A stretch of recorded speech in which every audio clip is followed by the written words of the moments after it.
Okay, let me start this off by asking you all a question.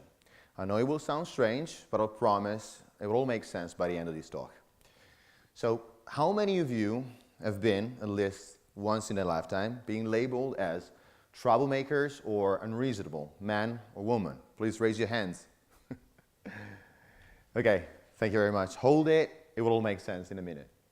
So ever since our society has started relying heavily on information communication technology, and particularly digital, we've witnessed incredible overthrow across industries.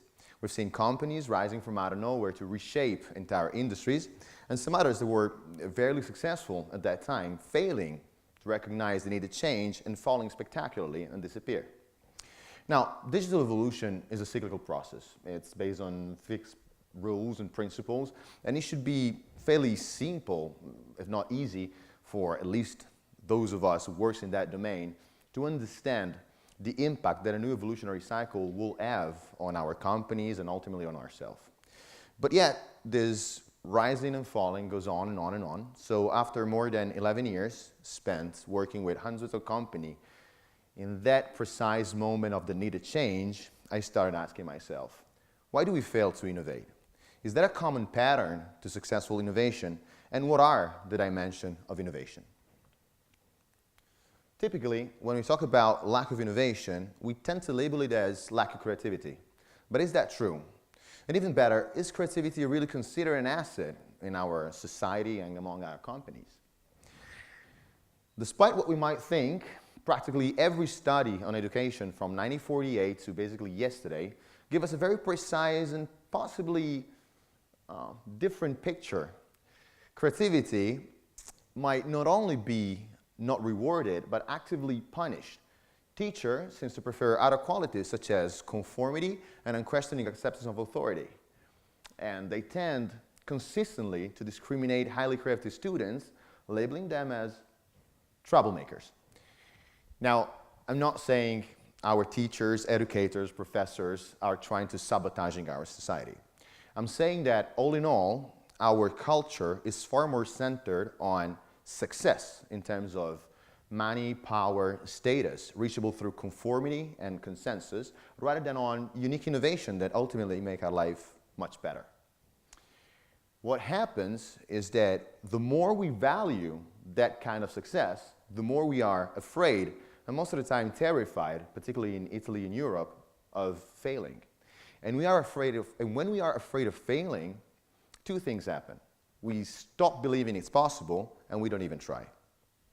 And this obviously has an impact on our companies and our society, because 85% of professionals, over more than 40,000 professionals interviewed, confess that whenever they have a new idea regarding their business, they tend to keep it to themselves, not to, being labeled as troublemaker or rocking the boat.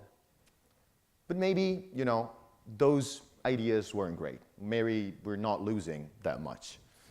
Wrong again. Another study on thousands and thousands of ideas on new products, services, and ventures invented by the same professional tell us that 87% of them were completely unique and worth interest.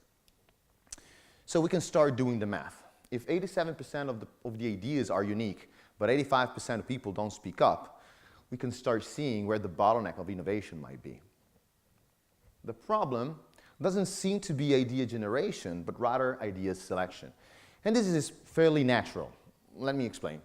Innovation is a process of creative disruption that often always requires, to let go an existing paradigm, for as successful as it might have been in the past, to embrace a new one that still has to be proven successful. And obviously, these raise some barriers. And when it's time to decide to embrace a new innovation, particularly certain very successful companies, instead of opening up, they close themselves in. They're relying on that existing paradigm that gave up fortune and fame in the first place, and they create consensus on it, and they generate what is known to be called groupthink, which is the worst enemy of innovation. In other words, companies, they tend to evaluate innovation through the lens of an existing paradigm. And that's, as you can all understand, is a contradiction in terms. Let me give you two examples on this idea selection process that went wrong. The first one regards Edwin Lang. He was Steve Jobs, one of Steve Jobs' personal hero.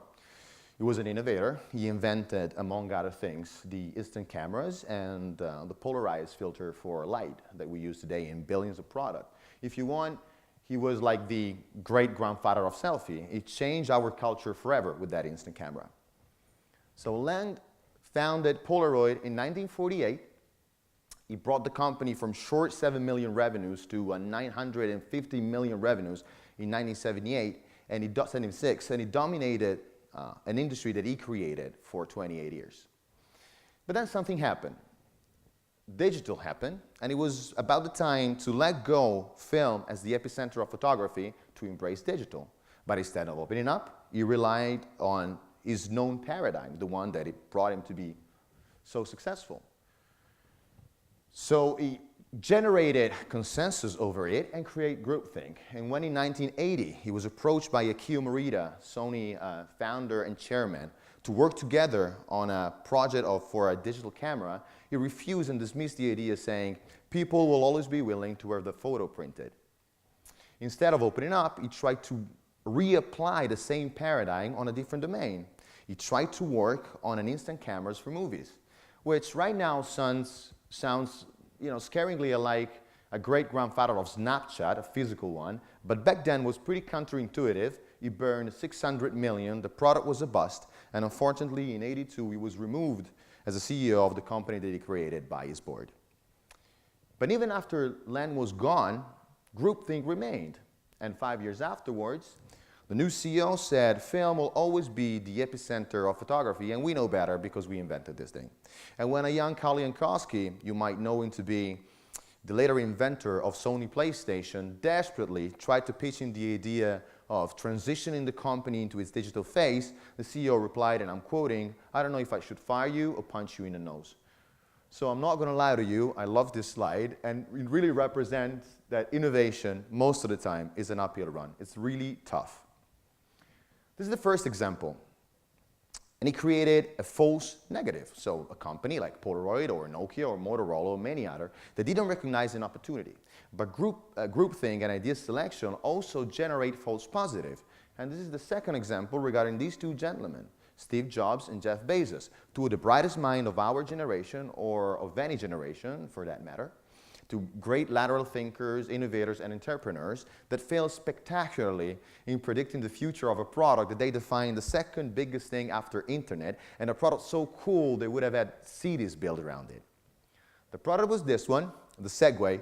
It was released in 2001. It was supposed to be selling at 30,000 pieces a month, but after 21 months and not even 6,000 pieces sold, the company decided to recall their product for engineering problem. So why Jobs and Bezos, despite being so brilliant, got it so wrong with the Segway? It turns out that there are three fundamental dimensions of innovation, and they all need to play together. The first one is width, the second one is depth, and the third one is volume. Width regards lateral thinking and how broad and diverse our mindset could get when approaching a fact, a problem, or an opportunity. How different we might think, right? And this is not just philosophy.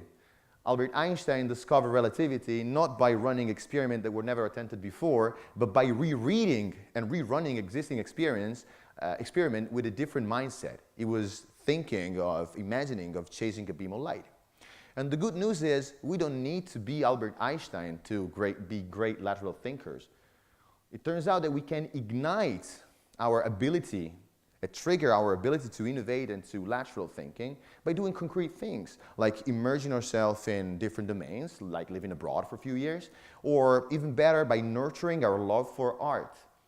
And I know it sounds too cool to be true, but another study on every Nobel Prize winner for science from 1901 to 2005 showed clearly that the biggest and basically only difference between those great accomplished scientists who won the Nobel Prize and those who never did was not the knowledge of their domain, but was indeed how active they were in art. So I'm telling you, if you're a scientist and a magician or some sort of performer rocking the stage, you have 22 times more chances of winning the Nobel Prize.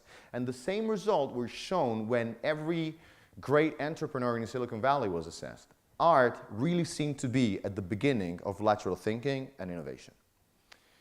But the entrepreneurs, the scientists, and Einstein tell us a story also of the second dimension, which is depth, how well you know your domain. Meaning, in order to make the most out of your lateral thinking, you better be sure that you know what you're trying to innovate, otherwise you will get it wrong. And this was probably the main problem with Job and Bezos regarding the Segway. They might have been and be great entrepreneurs and lateral thinker, but back then they didn't know enough about the domain they were trying to innovate, which was travel and transportation. Third dimension, perhaps the most important of them all, volume, the amount of action that we take towards innovation. Now, we all know that there's a trade-off between quantity and quality, that in order to achieve extreme quality, we need to quit, fool around, and focus on that one thing again and again and again till accomplishment, perfection, right? Wrong. When it comes about idea generation, quantity is the only predictable pattern towards quality. Thomas Edison, in order to create a handful of innovation that changed our life forever, he filed 2,332 patents worldwide and more than 1,900 in US alone, including this, the creepiest talking doll ever conceived.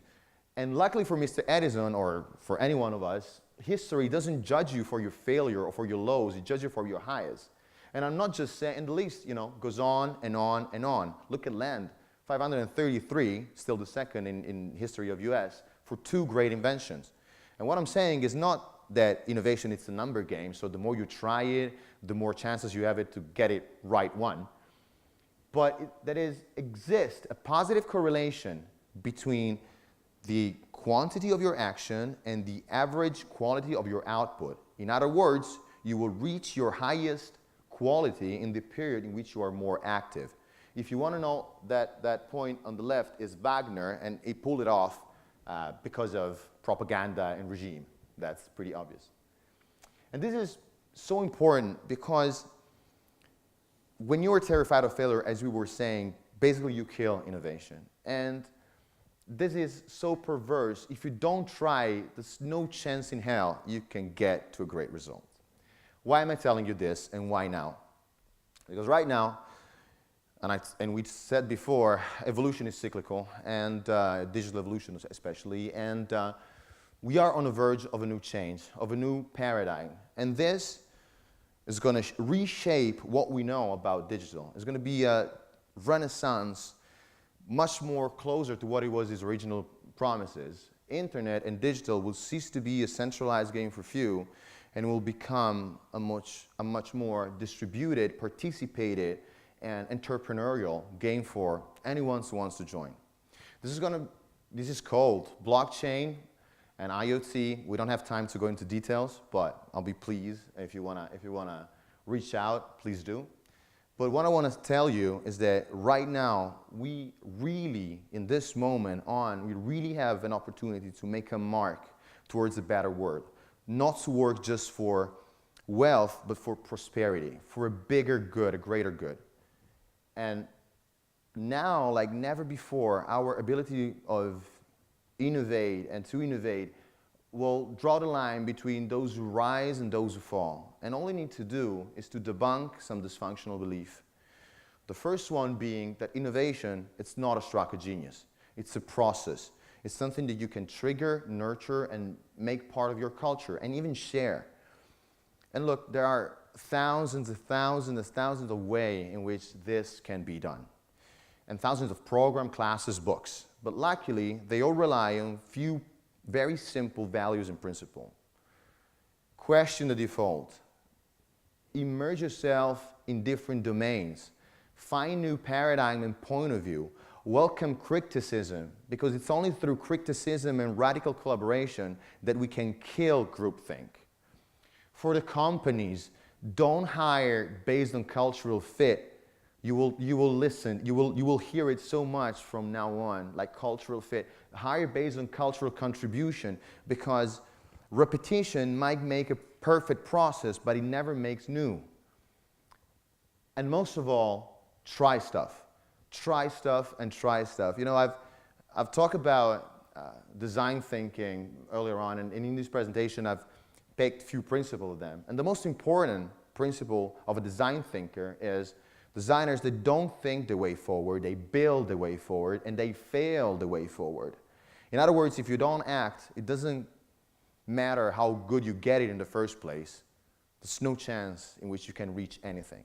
And I know it's tough. I know it's going to be an uphill run.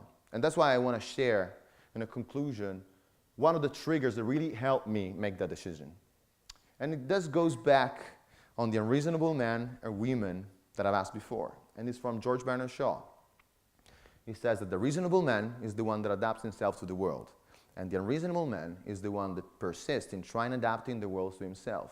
And therefore, all progress depends on the unreasonable man. Thank you very much.